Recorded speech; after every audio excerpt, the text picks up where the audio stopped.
As we head into a new work week, the 24-day partial government shutdown drags on. It is now the longest in U.S. history. A new CBS News poll shows 7 in 10 Americans are worried about the impact on the economy, and economists say it can cost $1 to $2 billion of lost output a week. Nearly half in that poll blame the president for the shutdown, while 30% blame Democrats in Congress. Paula Reed is at the White House. Paula, good morning. Good morning, John. The president still tells his advisors that he wants a deal before he will reopen the government. But so far, he has rejected every proposal that has been brought to him, including those from his own party. On Sunday, GOP Senator Lindsey Graham said that he urged the president to open the government for 3 weeks and then declare a national emergency if no compromise could be reached. But the president refused.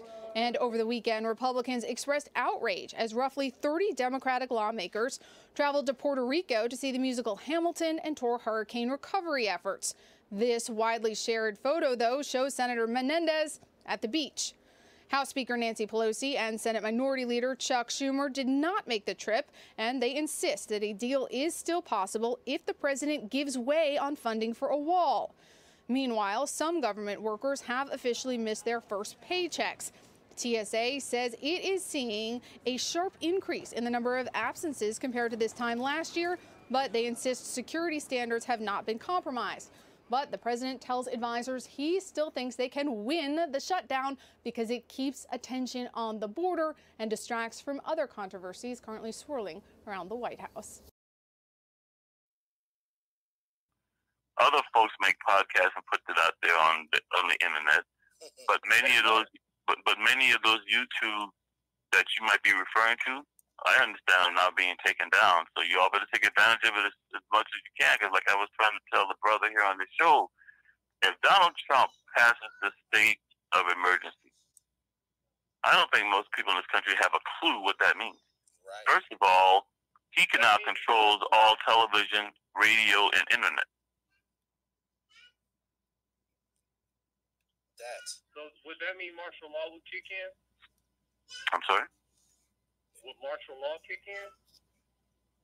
He's asking will martial law kick in. Who cares about martial law? What I'm trying to tell you, he don't need martial law if he controls all access to information.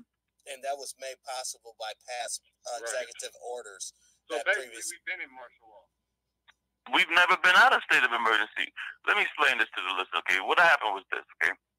Back in April 1992, we had the largest civil unrest in U.S. history. Now, it kicked off here in Los Angeles, but it spread all over the country, and there were even places in Canada that had rioting, okay? But, you know, the focus was L.A., because this is Hollywood, and, you know.